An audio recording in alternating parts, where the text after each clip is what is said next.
Well, hello ladies and gentlemen, boys and girls, fellow shedheads around the world. Welcome to Captain of My Shed. I'm Captain Mikey, and on this episode we're going to be taking this apart. I haven't given you an update recently on how things are going with the house move. I will hopefully update you soon with some good news. Fingers crossed. I'm not going to jinx it though. But I need to take this apart anyway because the cutter head on it has got quite rusty and I want to clean that up, freshen it up. But two, hopefully we will be moving at some point, and so I need to take this apart. It's not like I can use it in this super cluttered workshop. So you're going to watch me working in a very cramped space, working on this machine, and if you have something like it and you want to break it down to make it more manageable to move, then maybe this is the video for you. Keep watching, I'll see you in a bit.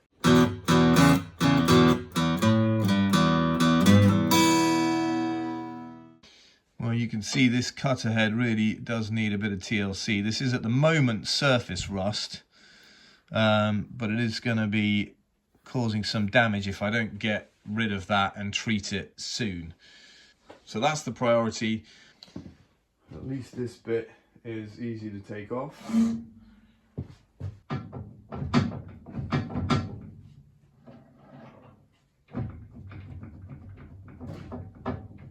He says.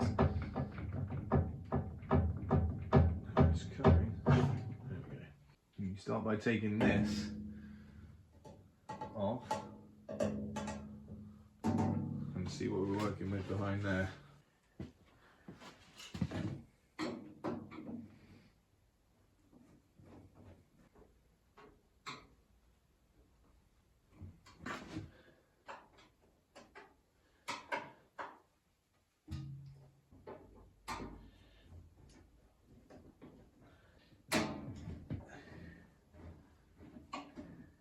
To get this up and off.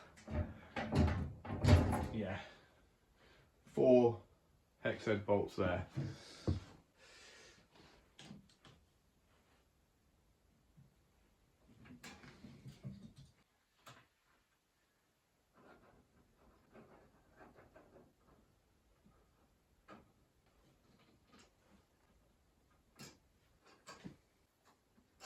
Lift up now. Easy. Now.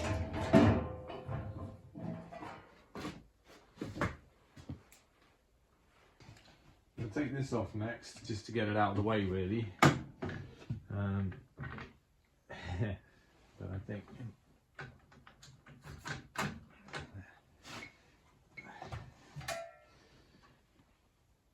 it's going to be tricky to do as well, eh? Interesting.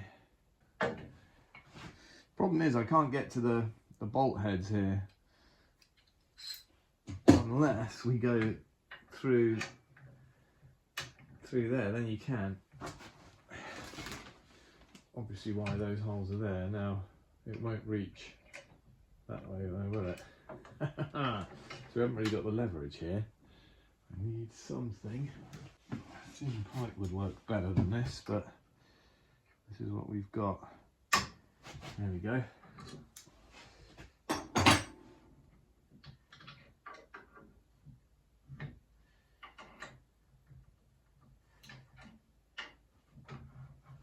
Oh, that's a point. I could do that, couldn't I?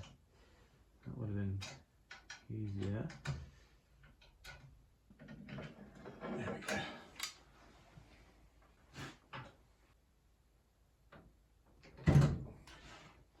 It looks like this whole assembly will come off using these 8 bolts here, and that could be really good. But it's one of those things that, okay, we've got, the cable is plugged into this though, that's the only thing. Like almost like a dead man switch here. Let me show you. Before we undo these 4 and those 4 over there to take off this whole unit with the 2 cast iron slabs, we need to first take this off. And this has 2 screws up under here that I can't get to without first taking this off with those 2 screws. So yeah, we'll do that now. I can't actually see what that's filming at the moment, but hopefully these two screws will release the switch. And actually that's maybe all I need to do. What? Where's that from? This is the piece, I don't know if you can see this, that fell out from up under this hole. So we need to keep that safe. So what I'm going to do is I'm going to tape this to the micro switch so we know it belongs to that.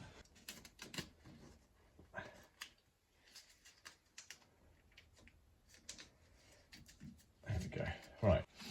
Yeah, I found these pieces of wood and they just fit in there nicely. So I'm going to put that in there. This is a little bit of safety first, I suppose, but basically I don't want the whole weight of the thing just to tip back and fall to the floor, because this is very heavy. I'll be able to lift it, but while I'm unscrewing the bolts, I don't want it to just collapse onto the floor. That would not make me happy.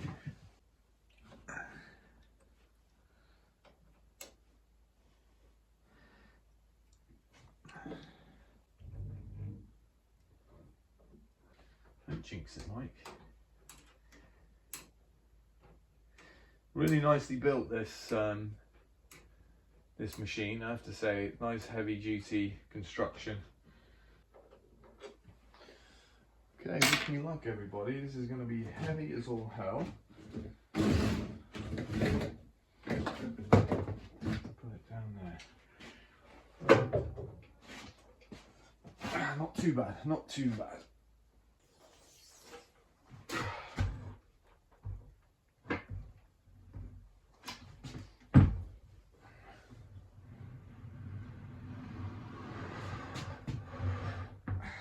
Go. That's a good deal of the weight of this machine stripped off. So I think with two people this would probably be manageable as is. I want to avoid taking this down too much more because it's going to be difficult then to set it back up later on. I think rather than take it out, I'll clean it in situ, which means I'm going to have to take out every one of these cutters. If you haven't seen these before, all the cutters are numbered and they're all in that position with the diamond in the bottom left corner, and you can obviously switch those round. You've effectively got 4 cutting faces, so before replacing all of the cutters you've got effectively four blades, the equivalent of sharpening a straight knife 4 times. Okay, so I'm going to clean this rust off this cutter head, and a couple of things to think about, I guess, before you start out at this, and this will apply if you're changing the cutters round and so on. In my case today, I'm taking all of the cutters out so that I can clean it and putting them all back in, so it doesn't really matter where they go. This head hasn't had too much use, so the faces of each cutter are still pretty sharp, so it doesn't really matter where I put them back in as long as they're all facing the same way. But you might want to make like a wooden block with spaces for each of the cutters to go, so you can put them back in the same place and the same orientation. It could be an idea before you start taking them off and thinking, oh, where am I going to put this? I'm just going to have a box. I can put them all in a box today, and then put them all back in later on once I've got it cleaned up. I'm going to be trying to clean the rust off with this corrosion protection T9 stuff. It's a lot like WD-40, but I can't find my WD-40. It's packed away in the workshop somewhere. So this is going to have to do for that. And then I'm going to clean that off, and I'm going to put some machine wax just to protect it for the move. That might be, and please comment in the comments below if you have a better idea, a better way of protecting this surface once I've got it cleaned. But it might be that the machine wax ends up gunking up a little bit and leaving marks on whatever wood I put through it later on. I do have machine wax on the bed of the tool, and it hasn't caused too much of an issue, so I'm hoping that that will be a good use of it on here. I can't see why not, but if you know any better, let me know in the comments. Let other people know in the comments as well. It'd be helpful. Okay, I've got 2 rows of cutters here, 12 in each row, so 24 cutters to take off. Please be careful when you're doing this. These cutters are super sharp and there's quite a lot of weight in this, so even though it's not plugged in and going to start spinning, you don't want to kind of push this into your fingers while you're resting your hand here, and just be careful. This will still bite.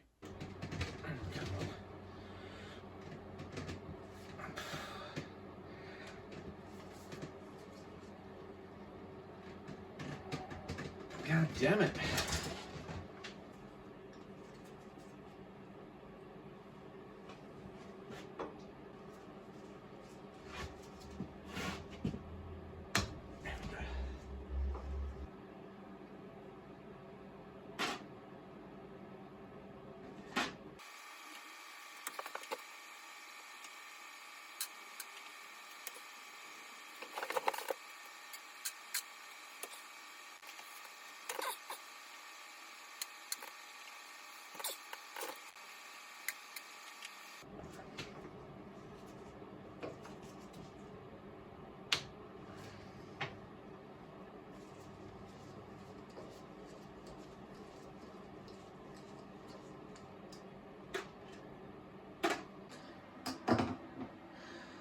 Okay, that's a success.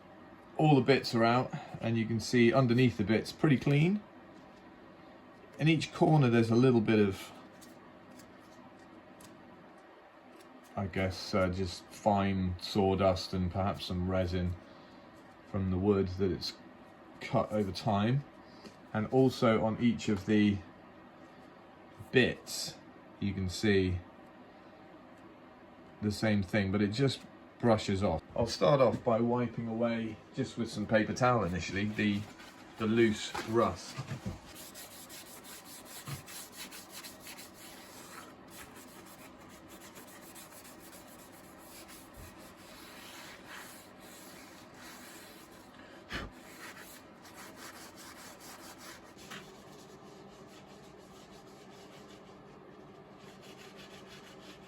Just clean it off with some of this compressed air.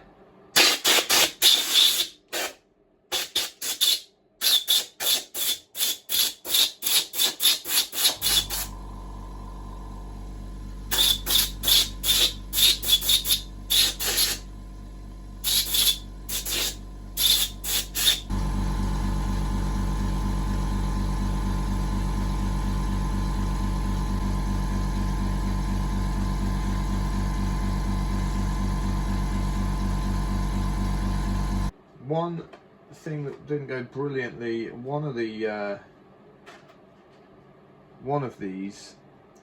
is this one, in fact. The Torx bit slipped out, and it just rolled out the corners here, which has kind of pulled them up, made them a bit sharp. And I wonder if that will actually rub against wood as it passes through. I think it might, so I might just take a moment to sand the top of that one down, or file the sharp bits off that one. I think it would pay to make sure you're using a decent quality Torx bit. The ones I had were okay, but I can see it's already starting to twist the tip. You probably can't see it on camera, but this tip has started to twist. And like I say, it's been okay, it's done the job, and it should get them all back in again. But worth investing probably in a tool dedicated to your machine that you keep either stuck with a magnet or something like that. I think that would be worth doing. Okay, I'm going to get some of this steel wool. This is by Liberon. It's very, very fine, so it might take a bit of the shine off this, which is a bit of a shame, but it will also take the rust, which is the whole point of this exercise, isn't it?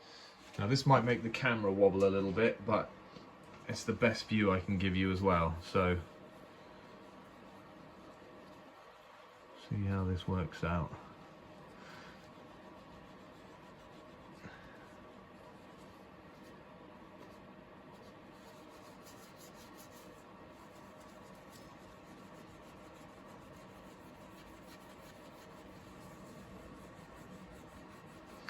I'm expecting it to leave a little bit of a mark, a little bit of a rash on the metal, which, like I say, is a shame. It won't look brand new, but it'll work perfectly well as long as it's clean. And I've stopped the rust getting any worse. That's the point. Getting into these spaces is a bit awkward.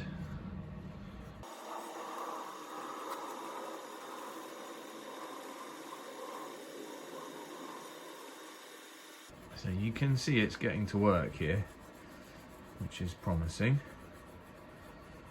And in a minute I'll wipe off this excess and you'll see it'll be looking pretty good, pretty clean, pretty free of this annoying rust.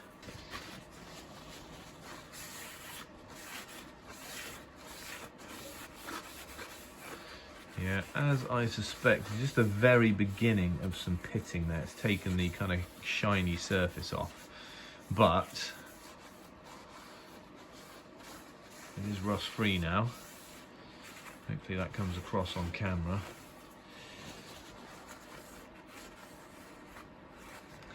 Now it's a shame that I've allowed this to happen. I didn't notice it. I figured look after the steel beds, and that was the main thing. I didn't think that a little bit of lack of usage would see this happen. So it kind of snuck up on me, unfortunately, but we're doing something about it now.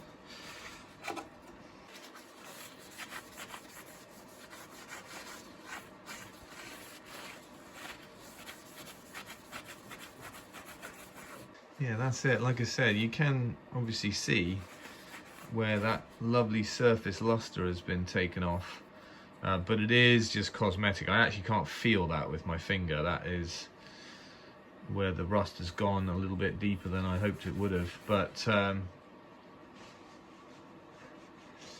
I'll protect this properly now, as I should have done in the first place.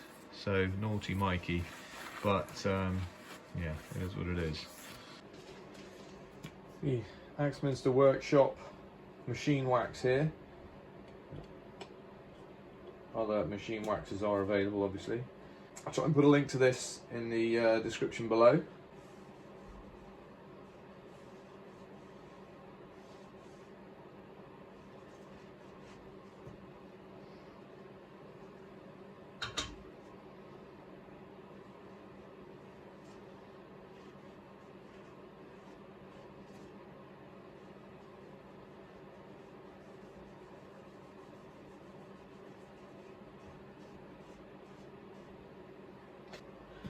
These tops too.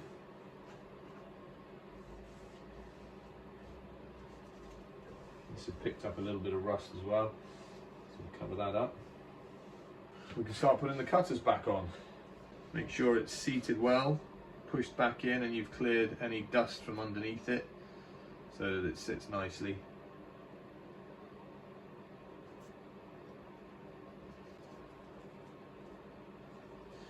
I think you can give it a nice hand-tight twist, but it doesn't have to be in there torqued right down. Just a good hand-tight would be enough, I think. Again, same as when you take them out, a T-handled driver would be better than what I'm using here. But this will work fine for now.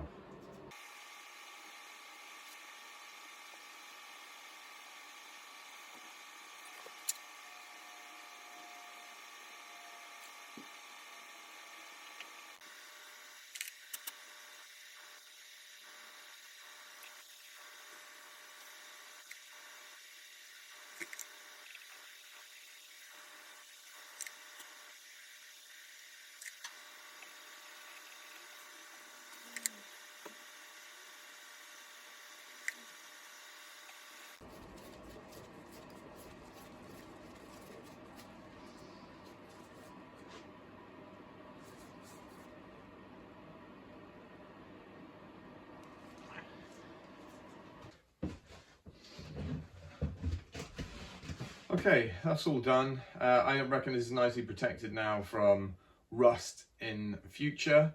It's not going to get any worse, certainly. And although it's not looking brand new anymore because we've got that kind of rust rash left behind, I don't think that's going to affect it in the slightest. It just aesthetically doesn't look brand spanking new, but such is life. I guess the top takeaways that I've found from this is don't use cheap Torx bits that are made of butter.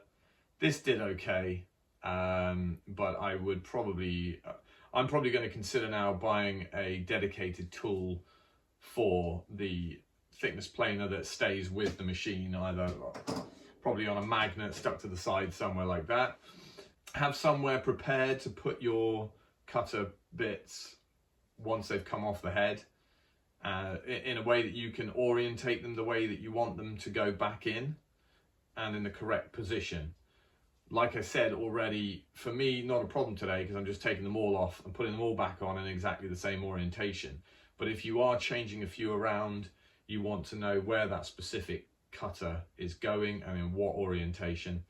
And having something made up before you start the operation could really help you, even if it's just a bit of cardboard with squares drawn on it, just to give you an idea of what's going where and how many turns you've done to each cutter, etc. You get the picture. Prevention's better than cure, obviously. I probably should have, along with my tables and surfaces, I should have thought ahead and put some wax, some machine wax onto this head, as it seems to be the thing that is most prone to rust on this machine. Everything else looks fine. Even the areas that I haven't managed to get some wax on are free from rust. It was really just the cutter head. So if you are buying a machine like this and you want to protect the head, as I said in the comments, there might be some better tips on how to do that, but I've used machine wax and I think that'll be absolutely fine. There's not much else to tell you, really. It's a fairly simple operation. Just think ahead a little bit and you won't get lost. This machine now is ready to be moved, which will hopefully happen at some point. And then when we get to the other end, I'll set it up and try and calibrate it if indeed it needs calibrating. And that will be another video in the future. Links to this machine and this machine wax that I've used in the information below. And I'll also put a link to the video where I did a kind of first impressions of this machine too. A bit of a deeper dive into it and have a look what it's all about, what it's capable of, and whether I think it's any good or not. And spoiler, I do think it's pretty good. For now though, that's it for this short video. Thanks very much for watching as always, and I'll see you on the next one.